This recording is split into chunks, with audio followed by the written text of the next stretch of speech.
আসসালামু আলাইকুম। সিলেট স্টুডিও থেকে চ্যানেল এস সিলেট নিউজে সবাইকে স্বাগত জানাচ্ছি। সঙ্গে আছি জান্নাতুল নাজনীন আশা। শুরুতেই জানিয়ে দিচ্ছি শিরোনামগুলো। সিলেট উসমানী আন্তর্জাতিক বিমানবন্দর থেকে অবশেষে চালু হচ্ছে পণ্যবাহী কার্গো ফ্লাইট। সিলেটে পূর্ব শত্রুতার জের ধরে ছুরিকাঘাতে এক যুবককে খুন।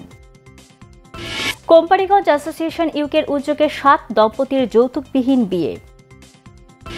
মৌলভীবাজারের হাইল হাওর ও হাকালুকি হাওরের পতিত জমিতে ভুট্টার চাষ, বদলে যাচ্ছে হাওরের চিত্র।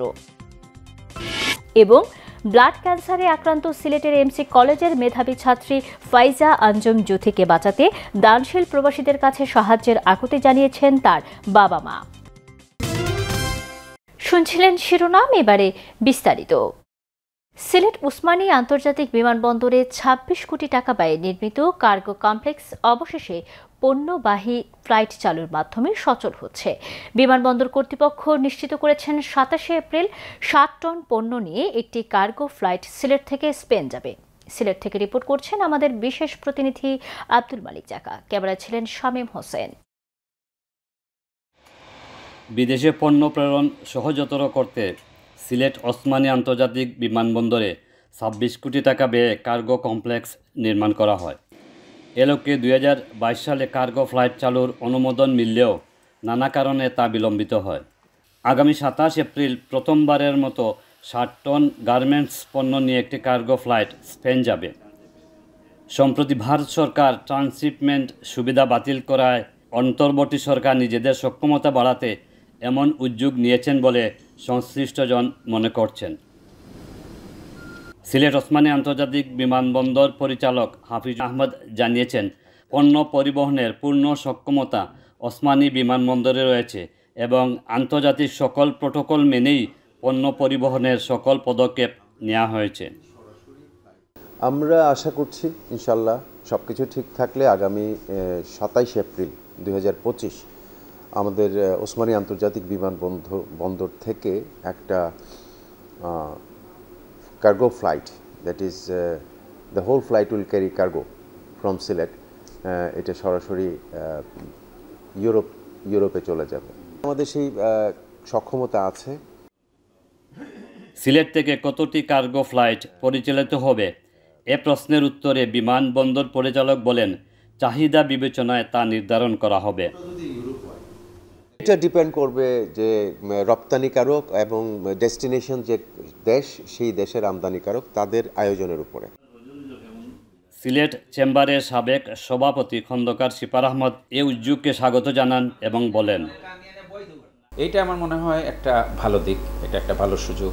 তো আমাদের দাবি থাকবে, বিশেষ করে যেহেতু কার্গো ফ্লাইট চালু হয়েছে, খুব শিগগিরই যাতে প্যাকেজিং সিস্টেমটাকে আমরা এখানে বসায় যাতে প্যাকেজ করতে পারি, এইটা করা দরকার।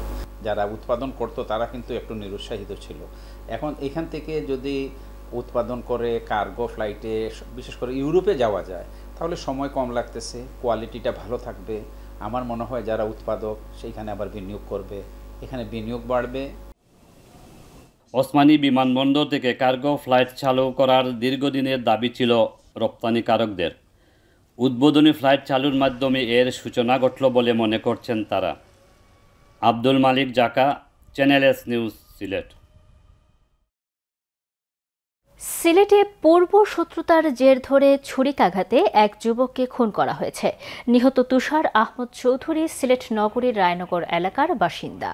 সিলেট নগরীর শাহী ঈদগাস্তু দলদলি চা বাগান এলাকায় এই ঘটনা ঘটে। খুনের ঘটনায় পুলিশ রাতেই জাবেদ আহমদ নামে একজনকে গ্রেফতার করেছে। তাকে নগরীর আম্বরখানা বড়বাজারের একটি বাসা থেকে গ্রেফতার করা হয়। এয়ারপোর্ট থানার ওসি সৈয়দ আনিসুর রহমান জানান, পুলিশ খবর পেয়ে লাশ উদ্ধার করে ময়নাতদন্তের জন্য উসমানী মেডিকেল কলেজে পাঠিয়েছে। এ ঘটনায় একজনকে আটক করা হয়েছে, বাকিদের আটকের জন্য অভিযান চলছে। পুলিশ জানায় তাদের মধ্যে আগে থেকেই বিরোধ ছিল। পূর্বের এই বিরোধের জের ধরে সংঘর্ষে জড়ায় তারা। এ সময় অপরপক্ষের ছুরিকাঘাতে তুষারের মৃত্যু হয়। পুলিশ ইতিমধ্যেই ঘটনার সাথে জড়িত বাকিদের নাম পরিচয় পেয়েছে, তাদের গ্রেফতারে অভিযান চলছে। আমার ছেলে তারা মারি লিয়েছে, এখন দেশের প্রচলিত আইনে আমি তার বিচার চাই। যারা হত্যাকারী প্রকৃত শাস্তি, বুঝছেন? আমি নিজে একজন আইনজীবী, সিলেট জজ কোর্টের যারাই মারে না কেন উপযুক্ত বিচার হোক। সামাজিক সচেতনতার লক্ষ্যে সিলেটের কোম্পানীগঞ্জ উপজেলায় যৌতুকবিহীন 7 দম্পতির গণবিবাহ অনুষ্ঠিত হয়েছে। কোম্পানীগঞ্জ উপজেলার সাদা পাথর হোটেল অ্যান্ড রিসোর্টে কোম্পানীগঞ্জ অ্যাসোসিয়েশন ইউকের আয়োজনে এই গণবিবাহ অনুষ্ঠিত হয়। যুক্তরাজ্যে বসবাসরত প্রবাসীদের সংগঠন কোম্পানীগঞ্জ অ্যাসোসিয়েশন ইউকে উপজেলায় প্রতি বছর বিভিন্ন সামাজিক ও মানবিক কার্যক্রম চালিয়ে আসছে। তারই অংশ হিসেবে এবার তারা গণবিবাহের আয়োজন করে। যৌতুকবিহীন এই বিয়েতে তারা বর ও কনের পোশাকের পাশাপাশি তাদের কর্মসংস্থানের জন্য একটি করে সেলাই মেশিন দিয়েছেন। এছাড়াও বর কনের সংসারের প্রয়োজনীয় রান্নার সরঞ্জাম এবং লেপ তুষক দিয়েছেন তারা। গণবিবাহে বরদের পরনে ছিল ঐতিহ্যবাহী পাঞ্জাবি ও পাগড়ি, আর কনেদের পরনে ছিল লাল বেনারসি শাড়ি। সামাজিক ব্যাধি যৌতুক এর বিরুদ্ধে গণসচেতনতা তৈরির লক্ষ্যে এই আয়োজন করা হয়েছে বলে জানিয়েছেন আয়োজকরা। যৌতুকবিহীন গণবিবাহ পূর্ববর্তী অনুষ্ঠানে কোম্পানীগঞ্জ অ্যাসোসিয়েশন ইউকের বাংলাদেশ চ্যাপ্টারের কোঅর্ডিনেটর ও সিলেট প্রেস ক্লাবের সাধারণ সম্পাদক মোহাম্মদ সিরাজুল ইসলামের সভাপতিত্বে ও কোম্পানীগঞ্জ প্রেস ক্লাবের সাবেক সাধারণ সম্পাদক আবিদুর রহমানের সঞ্চালনায় প্রধান অতিথি হিসেবে বক্তব্য রাখেন এমসি কলেজের অর্থনীতি বিভাগের অবসরপ্রাপ্ত বিভাগীয় প্রধান অধ্যাপক তুতিউর রহমান। স্বাগত বক্তব্য রাখেন অ্যাসোসিয়েশন ইউকের সহ সভাপতি জহুরুল হক আহাদ।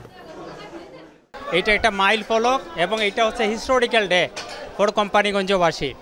আসলে আমরা কোম্পানীগঞ্জে বহু অনুষ্ঠান করেছি বহু কারণে, এবং আজকের অনুষ্ঠানটা হচ্ছে ব্যতিক্রম। এই দারিদ্র্যপীড়িত মানুষের সহায়তায় আমাদের যারা প্রবাসীরা আছেন, আমরা মনে করি আমাদের প্রবাসীরা আমাদের কোম্পানির 1.5 লাখ মানুষের প্রতিনিধিত্ব করেন প্রবাসে, এবং তারা তাদের আয়ের একটি অংশ থেকে এই মানুষের জন্য মানবতার সেবার জন্য একটা অনুদান দিয়ে এই অনুষ্ঠানটি অ্যারেঞ্জ করেছেন। এই জন্য আমরা তাদের প্রতি আন্তরিকভাবে কৃতজ্ঞ। এ যাবৎকালে কোম্পানীগঞ্জের যত মানবিক এবং সামাজিক কাজ সব সময় কোম্পানীগঞ্জ অ্যাসোসিয়েশন তারা এগিয়ে এসেছে। আমি ধন্যবাদ জানাই কোম্পানীগঞ্জ অ্যাসোসিয়েশন ইউকের নেতৃবৃন্দকে, তারা এত সুন্দর এবং ব্যতিক্রমধর্মী একটা আয়োজন করেছেন। আজকে যারা এই যৌতুকবিহীন বিয়েতে রাজি হয়েছে এবং বিশেষ করে বর এবং কনে, এদের এই সাহসী ভূমিকা নেওয়ার জন্য অনেকে আর্থিক অবস্থা খারাপ হলেও এরকম একটা অনুষ্ঠান করতে রাজি হবে না, কিন্তু তারা এই সামাজিক ব্যাধির বিরুদ্ধে যে অবস্থান নিয়েছে এই জন্য তাদের প্রতি কৃতজ্ঞতা জানাচ্ছি। বিএনপির সাবেক সাংগঠনিক সম্পাদক ও সিলেট 2 আসনের সাবেক সংসদ সদস্য এম ইলিয়াস আলীর পরিবারের অপেক্ষার অবসান হয়নি। রহস্য এখনও অমীমাংসিত। সিলেট বিএনপি এখনও ইলিয়াস আলীর অপেক্ষায়। এই মর্মান্তিক বাস্তবতার কথা তুলে ধরেন সিলেট জেলা বিএনপির সভাপতি আব্দুল কাইয়ুম চৌধুরী। সিলেটের কোর্ট পয়েন্টে সিলেট জেলা বিএনপির উদ্যোগে আয়োজিত মানববন্ধনের সভাপতির বক্তব্যে তিনি বলেন, তৎকালীন সরকারের নানা আশ্বাস সত্ত্বেও আজ পর্যন্ত ইলিয়াস আলীর কোনো খোঁজ পাওয়া যায়নি। আমরা বিশ্বাস করি তিনি এখনও জীবিত এবং সংশ্লিষ্ট মহল তার অবস্থান সম্পর্কে অবগত। জেলা বিএনপির সাধারণ সম্পাদক অ্যাডভোকেট ইমরান আহমদ চৌধুরীর সঞ্চালনায় মানববন্ধনে আরও বক্তব্য রাখেন মহানগর বিএনপির ভারপ্রাপ্ত সভাপতি রেজাউল হাসান কয়সলুদি, মহানগর বিএনপির সাবেক সাধারণ সম্পাদক বদরুজ্জামান সেলিম, জেলা সহসভাপতি অ্যাডভোকেট আশিকুদ্দিন পিপি, সহসভাপতি মামুনুর রশিদ মামুন। মানববন্ধন শেষে জেলা প্রশাসকের মাধ্যমে প্রধান উপদেষ্টার বরাবর একটি স্মারকলিপি প্রদান করা হয়, যাতে ইলিয়াস আলী সহ সকল গুম হওয়া নেতাকর্মীদের সন্ধান ও মুক্তির দাবি জানানো হয়। নিয়ে নিচ্ছি ছোট্ট একটি বিরতি। ফিরে এসে যা থাকছে,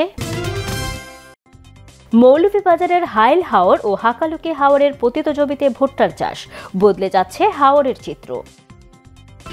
এবং ব্লাড ক্যান্সারে আক্রান্ত সিলেটের এমসি কলেজের মেধাবী ছাত্রী ফাইজা আঞ্জুম জুথিকে বাঁচাতে দানশীল প্রবাসীদের কাছে সাহায্যের আকুতি জানিয়েছেন তার বাবা মা।